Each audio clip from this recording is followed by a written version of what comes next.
আসসালামু আলাইকুম রহমতুল্লাহি ওয়া বারাকাতুহু। আলহামদুলিল্লাহ, সুপ্রিয় দর্শক শ্রোতা, দৈনন্দিন জীবনে আমাদের উপরে প্রত্যেক দিন নামাজকে ফরজ করা হয়েছে। প্রতিদিন আমাদের উপরে 5 ওয়াক্ত নামাজ ফরজ।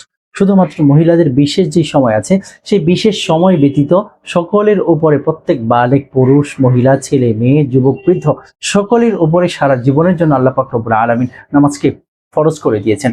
এই যে 5 ওয়াক্ত নামাজ আমরা প্রতিদিন পড়ি, সেটা কি আমাদের সহি হচ্ছে কিনা, শুদ্ধ হচ্ছে কিনা, অনেক মাসালা মাসাইল আছে যেগুলো নিয়ে আমাদের মধ্যে গন্ডগোল লেগেছে।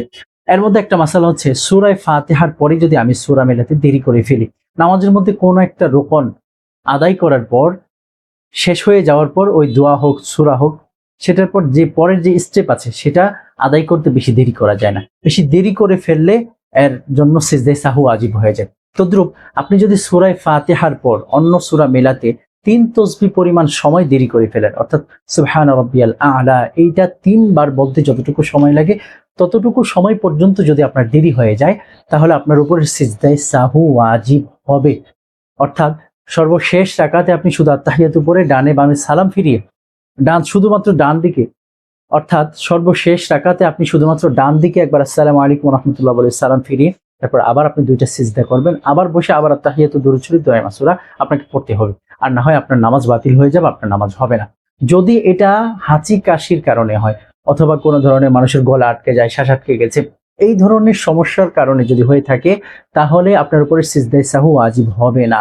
যদি আরো লম্বা সময়ও চলে যায়, অসুবিধার কারণে যদি এমন হয়, তাহলে আপনার উপরে সিজদায়ে সাহু ওয়াজিব হবে না। এগুলো একটা মাসালা। আরেকটা মাসালা হচ্ছে, আমরা 2 রাকাতের মধ্যেই একই ধরনের কেরাত পড়ে ফেলি। অনেক সময় এমন হয়, কখনো কখনো যে 2 রাকাত বিশিষ্ট নামাজ পড়তেছি, এর মধ্যে প্রথম রাকাতে আমি কুল হুয়াল্লাহ পড়েছি, দ্বিতীয় রাকাতেও কুল হুয়াল্লাহ পড়েছি, প্রথম রাকাতে আমি লিইলাফি পড়েছি, দ্বিতীয় রাকাতেও আবার লিইলাফি পড়ে ফেলেছি। এটা অনেক সময় অনেকেরই হয়ে যায়। যদি এমন হয়, তাহলে এক্ষেত্রে করণীয় হচ্ছে, সিজদায়ে সাহু ওয়াজিব হবে না, কিন্তু ইচ্ছাকৃতভাবে এই জিনিসটা করা হচ্ছে মাকরুহ, এটা নিষেধ আছে। এটা বারবার করলে আপনার নামাজের মধ্যে ক্ষতি হবে। আল্লাহ পাক রব্বুল আলামিন হচ্ছেন কবুল করনেওয়ালা।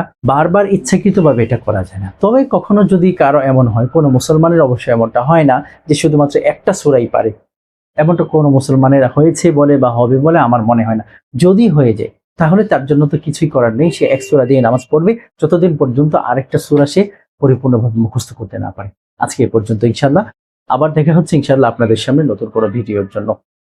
যদি আপনাদের কোনো মাসালা মাসাইল নিয়ে গন্ডগোল মনে হয়, অথবা কোনো কিছু জানার ইচ্ছে থাকে, ইনশাআল্লাহ অবশ্যই আমাদেরকে কমেন্ট করে জানাবেন, অথবা আমাদের পেজের মধ্যে আপনি মেসেজ করবেন, অর্থাৎ ইমেইল অ্যাড্রেস দেওয়া থাকবে, এই ইমেইল অ্যাড্রেসের মধ্যে ইনশাআল্লাহ মেসেজ করবেন। আজকে এই পর্যন্তই। আসসালামু আলাইকুম ওয়া রাহমাতুল্লাহি ওয়া বারাকাতুহু।